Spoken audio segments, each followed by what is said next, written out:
because your voice in this is a little more important than mine. Okay. So, generic questions. What's your name? Georgina Gonzalez. And how do you spell that? Which one? Georgina. Is it just how it sounds? Georgina.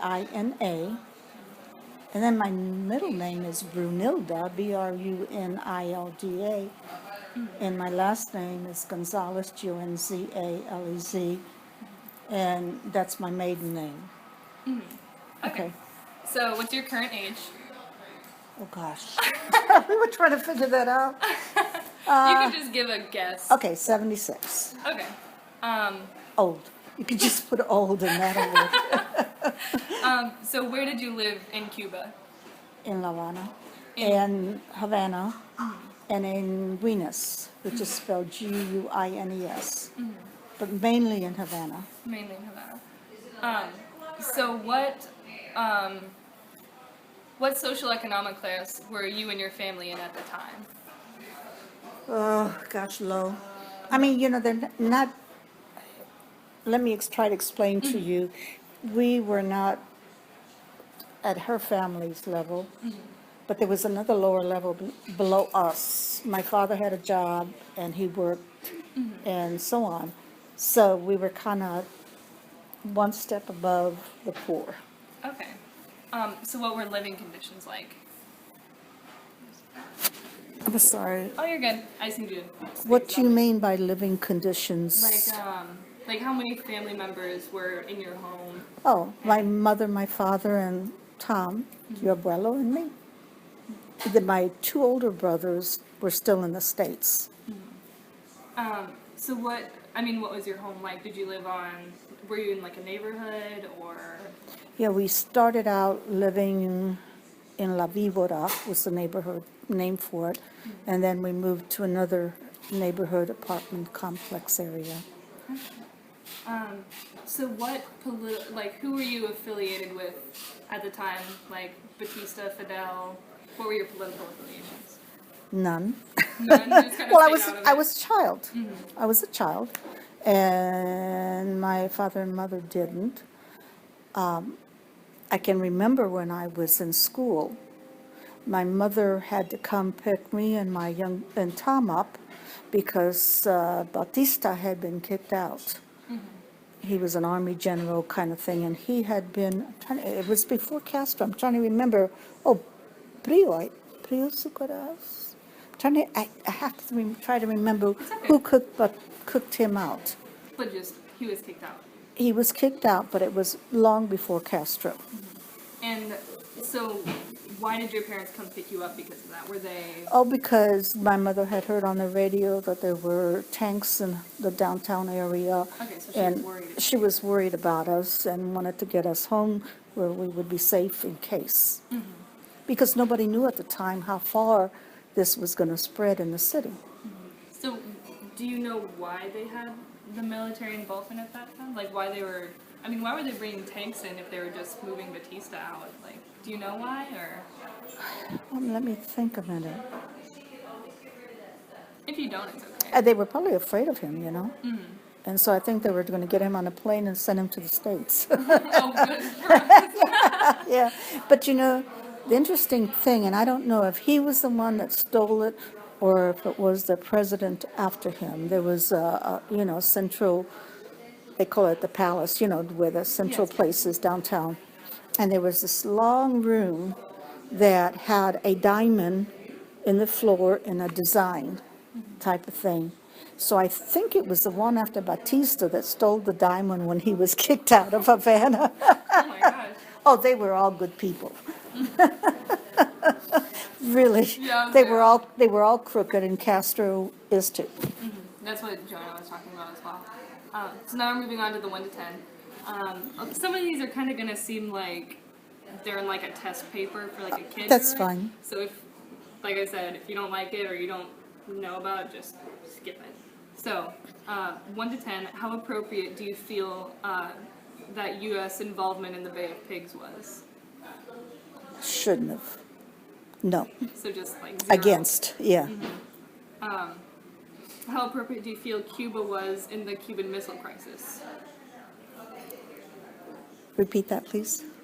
How appropriate do you feel that Cuba was in the Cuban Missile Crisis? You don't know? Or... Okay. Have no Skip. opinion. How effective do you feel that communism is as a form of government? For Cuba, bad. Do you feel that it's different for countries other than Cuba, or? I believe it's the same everywhere. Okay. How effective do you feel the July 28th movement was? Do you know what that is? I can't remember. It's like, it's basically just the rebellion against Batista, I'm pretty sure.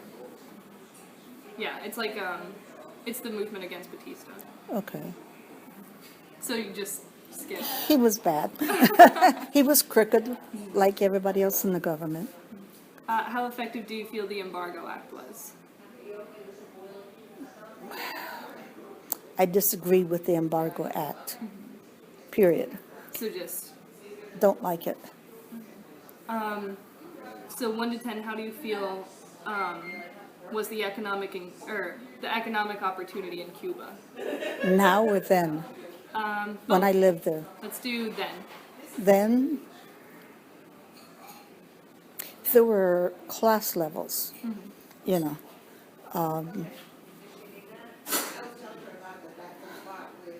Did Johanna tell you anything about the botellas? It's called a botella, which means a bottle.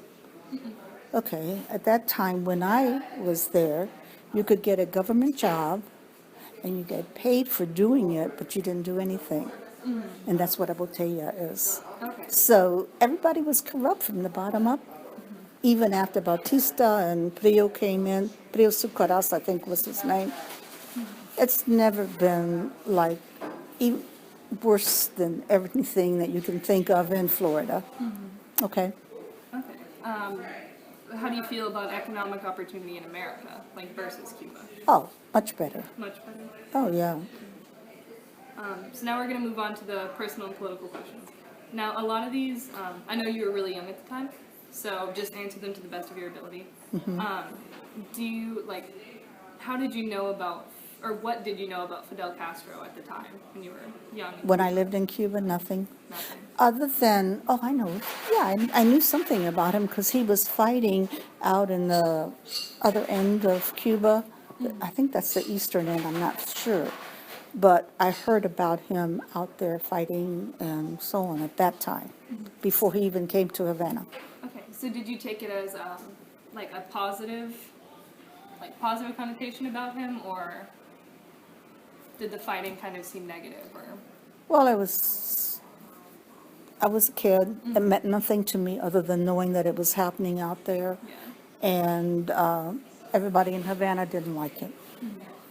Okay, so with all the knowledge you have now, do you feel that Fidel Castro was a liberator, a dictator, or a rebel? Well, he started out as a rebel and ended up as a dictator. Now, Che Guevara, do you feel he was a liberator or a murderer? Oh, shit. Liberator. Liberator? Do you want to explain that? Like, why you feel that? Oh, because, I'm trying to think. You know, what I know of Che was when he was down in, was it Argentina or someplace in South America that he started He out? started in Argentina. Yeah, and that's where my knowledge of him came from, was from there. So okay. So what changes, if any, do you feel that Che was responsible for between 53 and 62? Have no idea. So same question, but for Castro. So, what changes do you feel that Fidel was responsible for in that era? In Cuba, you mean? After he became president? Just like during... President for life. President for... Let's see, by that time I had already left. My mother, my younger brother, and I left first. And when my father left Cuba, Castro was just marching in to Havana. And my dad got out on one of the last planes that he could before then. So I have no idea of what life was like after he came. Okay, so that actually goes really well into our next question, which is just tell me the story about you leaving. Like, how old are you? Who'd you leave with? All that. Did we leave with a lot? We never had a lot. I mean, like people. Oh, okay. Like I said, my mother and I and my younger brother left Havana, and I think we moved to New Jersey then. And then later on, my father joined us. So there were three of us that left first, and then my father. Did your parents give any explanation at the time of why you were leaving? I was a kid. I'm assuming for a better life, more money, better jobs, that type of thing. So, as a kid, did you have any expectations, like, for America? For America? No. No, I was a little Yeah. Cuban kid part of the time. Part of the time I had before that, I'd been a little American kid, so no. So, did you ever go back to Cuba? Like, did you go kind of back and forth between the two? Or, No, once we left, we left. those are all the questions I have. Is there anything else you want to talk about, maybe? In Cuba, you mean? I'll tell you something about the school systems. All right. Okay. Well, the school system there had two levels. One was the public schools, which was, country supported, but your parents didn't send you to that school. You went to private schools. And so that's where I got my education, in private schools. The first one I went to was La Dominicas Americanas, which was a Dominican-run school by the Dominican nuns, and they taught English and all the Spanish classes and so on, just like any other kid if I were going to public school, only it was a better education. When I finished there, then I went to high school, and the name of the high school was Instituto Edison, which was in Havana, in La Víbora, which was the neighborhood that we lived in, and that was where the school went. Was the high school private, too? Oh, they were Or all, is that public? no, they weren't public. Okay. No, they were all, you had to wear uniform. Oh, wow. Oh, yeah, all the schools had uniforms. And the thing that tickled me the most about in the Instituto Edison was that we had to wear uniform, and you had to have what they call calisthenics, or what you would call gym. Okay, it's like a 6-story building. It was on the top story, but you had to wear your uniform, but then you had to wear these pantaloons underneath it because nobody should see up your legs, God forbid. Nobody was up there to see. But when I was a kid and we lived in Havana, and my parents got me a bicycle for my birthday. Of course, girls always wore skirt and blouses, but on the bicycle, I had to wear pedal pushers underneath my skirt for the very same reason. And as a woman or a child, girl child, as I grew up, you weren't allowed to go anywhere by yourself. You either had to have your mother or brother or somebody with you or relative. Like I couldn't go to the grocery store by myself. I had to have someone with me. Now, is that a social custom or A was that? social custom Okay. throughout the whole country. And the other thing, I got old enough to date. Must have been, I don't know, 14, 15. But my mother, being American, didn't like the idea of having to chaperone. And you couldn't go on a date without a chaperone. In America? Or? In Cuba. Okay. So my father's sister, Titi Pipa, had to be my chaperone. And Jeanette, I know she's talked about Jeanette, probably our cousin, she also had to be, she was about 4 or 5 years older than me. But anyway, her mother was my chaperone. So like I went on a date to the movie, and the poor guy had to buy my ticket, his ticket, and my aunt's ticket. And we went to a dance. And of course, Titi Pipa went. My mother just... Anyway, Titi Pipa went to the dance, and it had several rooms, and you danced here, and then you went, they had like a outside area that you could go walk around and so on. And so the chaperones were in the dance hall, all sitting around, and they all get to know each other because they meet the same kids, kind of thing. And then, if you went out to the yard to get a breath of fresh air, pretty soon the chaperone was there because they didn't want any kissy facing or anything going on their watch. So that was part of the culture at that time. Kids nowadays here would have a holy fit, you know. Yeah. But anyway, yeah, you had to have a chaperone at all times, and they So had. that date when you were 14, was that in America or in Cuba? Oh, this is all Cuba. Okay, so you did go back to Cuba. No, I lived there. I didn't leave till later. I was Oh, how old were you when you left? trying to think, probably 14, 15 maybe, 15 when I left. And see, I was born in Puerto Rico. And because my father, well, let me back up. My father, Okay. when my father's family, when his father died, my father and his two sisters and mother moved to Detroit, Michigan, and lived there. And this was during the time of the Depression, and one of the reasons they moved was to find jobs. Okay. Then my mother, who was born and raised in Grand Rapids, and my aunt, and as I say, on that side of the family, they were all Polish. My grandparents immigrated from Poland, and my mother and my aunt were born in Grand Rapids. So anyhow, as young women, they ran away from home, and they ran away to Detroit. And they moved into a woman's boarding house, which in those days they had, and you paid rent, and they fed you food, and you know, you were kind of protected, and they got jobs. Well, somebody, a friend of theirs, was having a birthday party and a dance at their house. So my mother and my aunt went there. My aunt met my uncle, who had immigrated from Lombardy, Italy, and they got married.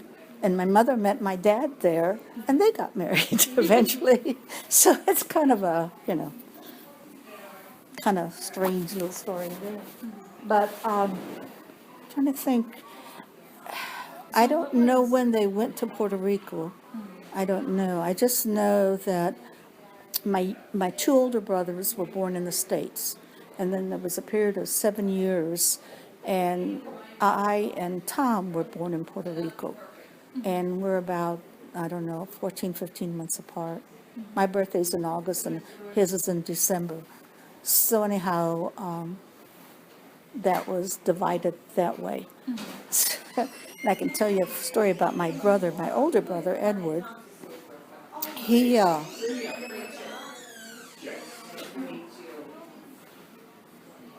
came to visit my mother and father in Puerto Rico, in Cuba, in Havana, because as I said, there were two generations separating us. So where did your uncle live at the time? My brother Yeah. lived, I guess, in the United States And so he came to Cuba to visit. Okay. Okay, but in Cuba, in Latin countries, you have your name, your middle name, your father's name, but you also have to have your mother's name. So when I was 8 or 9 years old, when we moved there, that's when I found out my mother was Polish, because I had to learn how to write Tarasiewicz, which is not an easy name to write. So I was Georgina Brunilda Gonzalez Tarasiewicz. And I was only this, you know, I'm not much taller than not much as tall as I am now. So my brother came to visit us, Edward, and not Tom. It was my brother Edward came to visit. And he'd been out carousing one night, and he got stopped by the police because The Cuban police? this is in Havana. All right. So my brother had been out carousing, and the police stopped him. And I said, "What is your name?" And he said, "My name is Edward Gonzalez." And they said to him, "Well, what is your mother's name?" And he said, "Well, her name is Gonzalez." So the policeman said, "Oh, your name is Edward Gonzalez Gonzalez?" He said, "No, my name is Edward Gonzalez." They put him in jail overnight. Oh. And the next morning, my father got the call to come pick him up because he didn't know my mother's maiden name. I mean, this is life as it was, as it is even now. But anyway, that was a side story about not knowing your mother's name. So were the police there just very strict, or With the what? the police? Oh, yeah, they took him in that night because they thought he was being a smarty pants, Oh. you know, because he didn't know his mother's name. And he kept saying her name is Johanna Gonzalez. Well, is her name, yeah, blah, blah, blah, blah, blah. And so they arrested him, put him in jail, and my dad bailed him out the next day. And then he learned my mother's maiden name. real quick that next day. And the schools, let's see, trying to think of what school I went to when I was in grade school there. I can't remember. But the high school was called Instituto Edison, but they also had, How old were you when you went to high school? Like, when you transferred to the Cuban high school, how old? I was there, when we moved there, I was only 8 or 9. And so I went to a grade school somewhere, the American Dominicans, that's where I finished grade school. And then when I started high school, I had to been, I don't know, 14, maybe 15 at the most. Okay. But I didn't finish high school there. I didn't finish high school there. When you came to America, did you automatically just go into the high school in America? Yes, when I came to America, I came to live with my aunt and uncle in Michigan. And that's where I finished high school and went to nurses training in a junior college there and got my RN degree. But Do you feel that you knew enough English to transfer into high school well? I was very bilingual, very much so. Because my mother was, she used to call herself a dumb Polak. Okay, when we first moved to Cuba and lived in this apartment complex where there are other little Cuban kids playing around there, my brother and I would go out and play with them. And then my mother decided after we picked up a little bit of vocabulary that we were not allowed to speak English at home. So we got very fluent in Spanish very quickly because she was very bilingual. She was good, and you couldn't tell she wasn't a Cuban when she spoke Spanish. So anyway, she made the rule that we could not speak English at home. And so I think we moved there in August or something like that. And then by January, the next semester, my brother and I were able to be enrolled in Cuban-speaking schools because of this dumb Polak,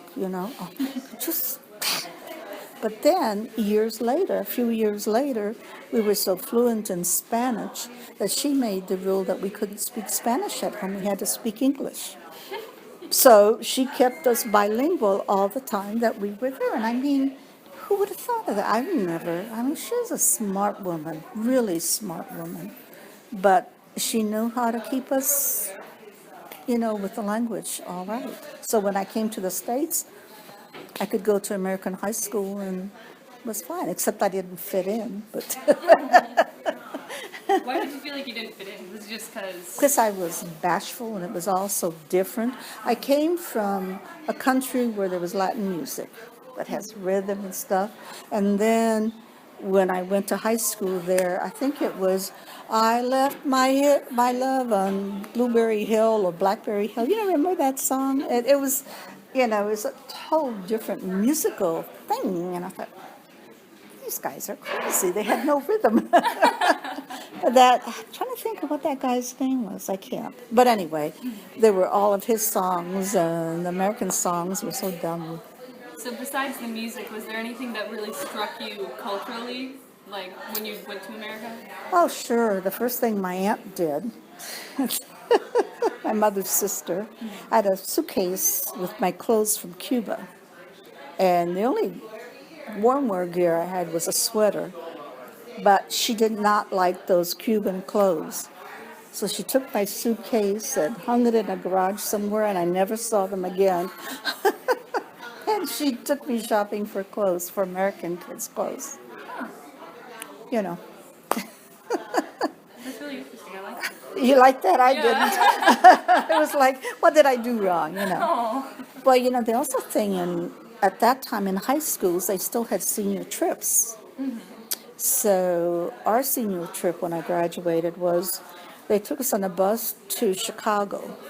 And on Chicago, they had like a boat that goes out, like a carnival. It was cruiser, like the Carnival or something.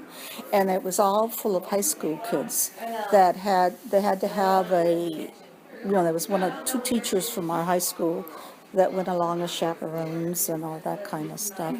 But it went from Chicago and went all the way up through the Erie Canal up there in Michigan and came down to Detroit again. Well, my aunt decided that you had to have a suit when you went on a trip. So You she, had to have a what? a suit, Oh, of course, So she took me shopping for this god ugly gray suit jacket and a white blouse and a skirt, And she dropped me off at school, and that was the last you saw of that scoop. And at that time, Bermuda shorts had come out, which to her were an abomination. I put my Bermuda shorts on and a blouse, and that was it. No more suits. But, because none of the kids did that, I mean, yeah, it's a different time from when she grew up and went to school. So anyway, did you find many differences between the Cuban school system and the American school system? oh yeah, a lot. A lot. The Cuban school system, at least the ones that I was in, were much better. Than Much, the American ones? yeah, much better. Yeah. And it was interesting because they put me back a year when I came to the States because they didn't think I could keep up, and then they promoted me back up. I was always going down or up somewhere in the school system. Yeah, oh, it was better. Had really good teachers and very good discipline. Like in our Spanish class, which would be like an English class here, was taught by a Spanish professor. And when she walked in the room, all the students had to stand up. And when she said, sit down, you sat down. And, it was much better. Much better. The education I got there was much better than the kids. Well, nowadays, I'm sure they're doing better than they were in the Middle Ages when I went to school. That's a long time ago. How different do you feel that the content was that you were taught? Like either in history class or math, whatever. Like usually in American history classes, you learn American history. In Cuban history, were you taught? I don't know if we had history classes. I don't remember. I know we had Spanish and math and geography. I don't remember history classes, And they may have had an English class for that matter. I aced that one. But, the Spanish language, as far as, I teach English here, and the Spanish language there was a lot more complicated. Like when you conjugate verbs, here you do present, past, and future. I think they must have had 5 of them that they did. And my favorite was one called, I don't know if I can say it, was Plus, Plus, Quan Perfecto. I still can remember that. I don't think I could conjugate it to that level anymore, but it was cool. Do you know about it? Yeah, we learned that in my class. It's crazy. I know. There's like past, present, perfect, subjunctive, perfect. I think that's. And the plus Perfecto, I think, was the last one. It's impossible. Oh, I learned it at that time. Believe me, you learned it. But anyway, yeah, it was more complicated than, what ours is here. Okay. Those are all the questions I have. So Good. That was great. Thank you so much for that. Now I'll tell you the truth. Yeah.